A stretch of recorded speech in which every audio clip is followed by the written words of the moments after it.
For our last story of the month, we're heading back to TheatreWorks Florida to witness the culmination of 10 weeks of workshops. Vet Voices provides a safe space for military war veterans, their families, and caregivers to express themselves and share their personal experiences with others. Their first highlights presentation was held last month and received a standing ovation from the public. Check this out to learn more about the program and the impact it has had on veterans' lives. Vet Voices really works out of the workshop concept in which we create a safe space through theater games and through knowing each other and sharing stories.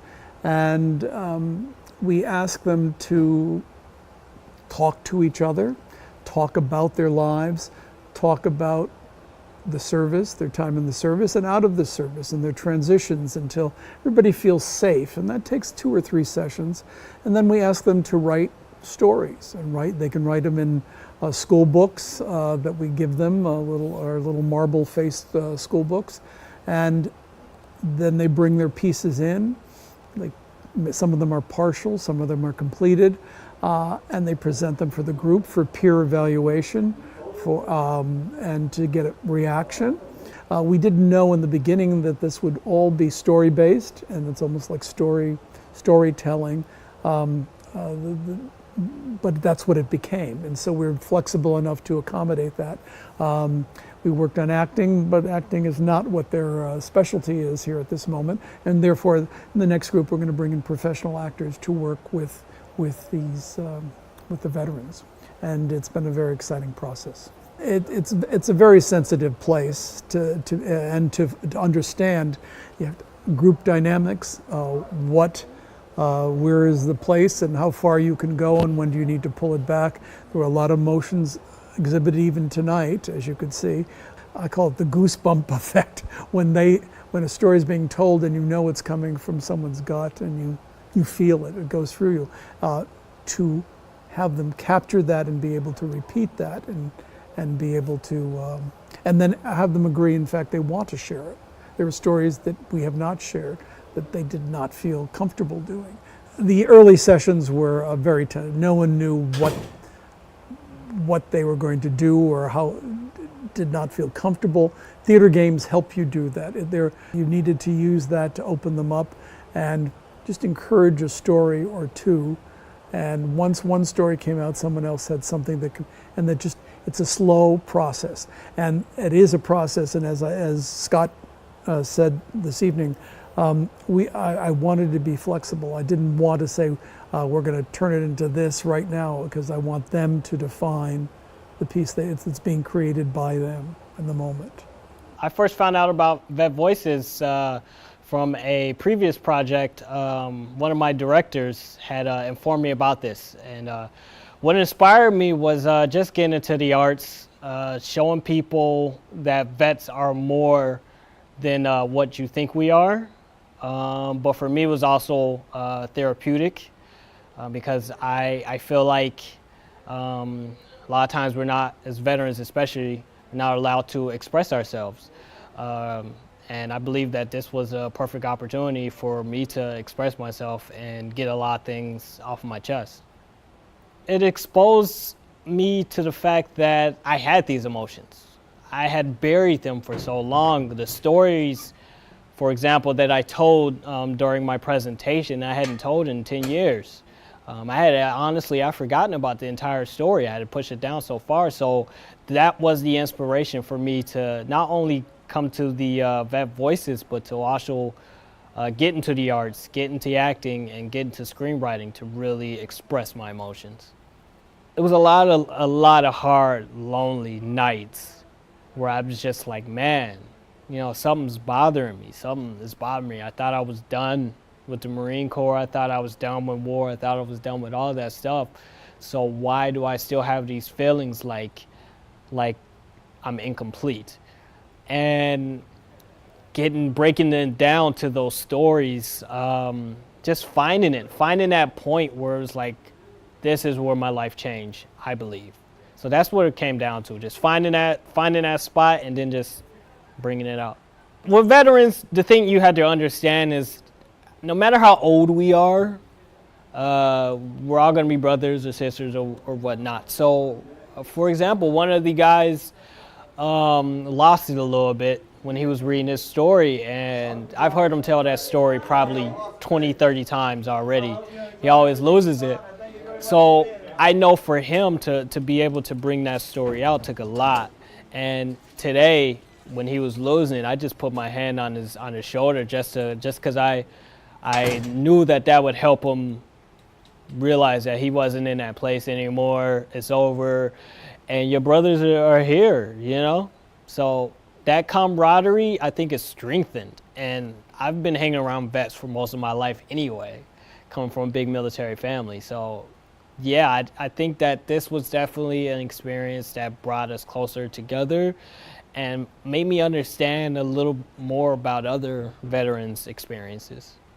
The way I found out about Vet Voices is I came to one of their play last year, and I loved it. From the moment I walked in here, I loved everything about it, the play, the people, everything. And when I heard that they were doing something for the vets, since I'm a vet, I told my husband, I don't know how, but I am going to be part of this. The funny part is that I don't sing, I don't dance, and I don't act. So it was going to be very hard for me, I thought, to be part of this program. So when I came here, I told them, this is my story, and just tell me what to do. And that's how I started. I had grown so much.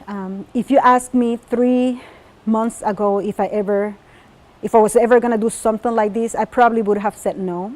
Obviously, I'm a very shy person. The moment I started in the Vet Voices program, it was like I completely turned into somebody else. I mean, my shyness went away. I just allowed myself to be that person that they wanted me to be, to open myself to the opportunity that they were offering me. And it shaped me as a person, as a human being, as a mother, as a veteran. So when people tell you the arts saved their lives, believe them because it's true. When Mark told us that we needed to write a monologue, I was like, oh wow, this is it. I'm gonna be kicked out of Vet Voices. But I didn't. I went home and I started thinking, what should I write about? What is something that has touched me here that I would like to share with the community? And I was in the Army for 13 years, and that was a big part of who I am right now. But I think the part that actually made me the person who I am today is my experiences as a military wife. When we talk about veterans, we always talk about how they are heroes because they went to war and they defended our country. But sometimes we forget that those soldiers have people back home who are as heroes as they are. And we are probably not fighting the same mission they're fighting, but we're definitely fighting the same war. And I wanted people to know that. I wanted people to hear that part of the whole military life, because I think it's very important for us to understand that what military wives, what military kids go through in the process of their parent being in the war. So that was my motivation to write this piece. I did not write this piece until Saturday at 12 in the morning, because I kept procrastinating and procrastinating. I wrote it, I saved it, and I sent it to Mark. I was like, here you go, Mark. Let me know if you like it. And he loved it. I think the biggest thing that we're getting out of this is just becoming a family. At the beginning, it was very hard because we were a little apprehensive. Obviously, these are personal stories that we probably have not even told our family. And just sharing that stories with these people brought us so close together. We laughed, we cried. We have cried a lot over these past nine weeks. And we just see each other as friends. And more than friends, I will say, family. And so yes, we're a family. We're a family of 10 right now. These stories aren't told. These are the stories, the untold stories of veterans coming back and in the service.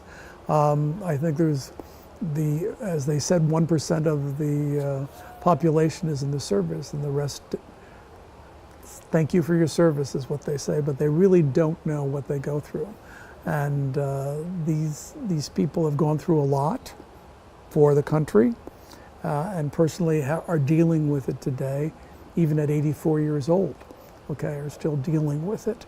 And I think these stories are important, and I don't know if we've been told these stories. I really don't feel that I've been told them. I mean, and I think they're kind of unique, and it's important.